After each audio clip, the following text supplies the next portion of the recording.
Okay, now we'll look at the subfolder of vocabulary. It's subfolder number 3.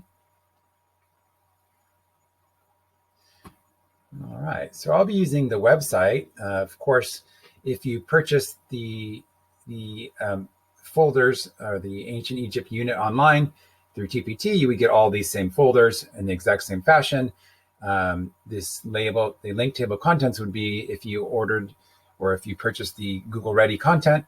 Of course, if you're on our website, you get everything. So we'll look at the link table of contents first, and I already have it up here. So you'll see that there is an editable definitions and then a zigzag definitions, a rephrase it, and a hand jive, and some teacher instructions there. We have a in other words vocabulary, and then the quiz that goes with it, and a game if you'd like. All these exact same things are in printable format as well. I'll go ahead and use our website right now to just open up the folder, and you'll see that all the things are named the exact or numbered the exact same way. I do like to start off with the definitions first. We read them as a class so that everyone is familiar with what it is they're going to need to know. Here they are here. Then I would go to one of the activities.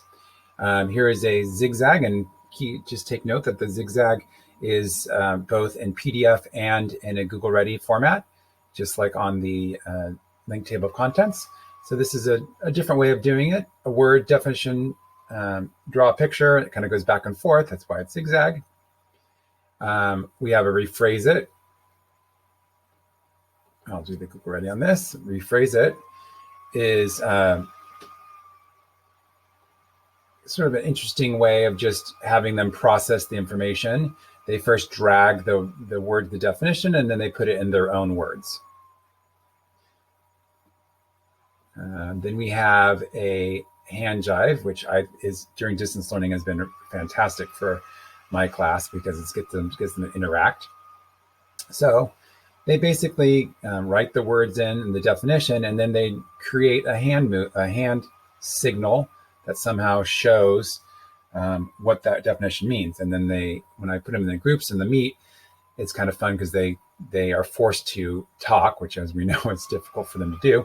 And then when they come back, I ask individual groups what it is they came up with for each word as a hand signal, and the class tries to guess, which is a fun way of doing it.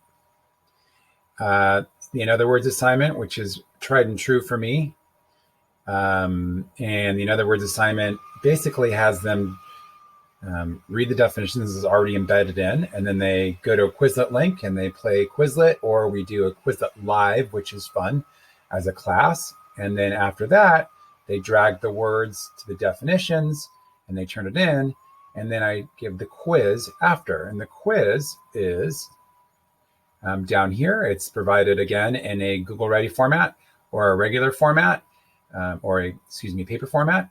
If you'd like to, there's always a different game in every unit, depending on which unit it is. This is a word swat. So when you play the word swat, you present it. This would be an in-class activity, obviously. So when you press the forward button, I give the kids the students a fly swatter or something to point to the screen with. Then they're usually in pairs, so whoever can, one side of the room against the other side of the room, you press that, and then whoever swats the appropriate definition first, or the appropriate word first for the definition, would win. It's just a fun little review. So those are the activities in the vocabulary subfolder. Again, available in the link table of contents or in the subfolder itself if you're a member of our site.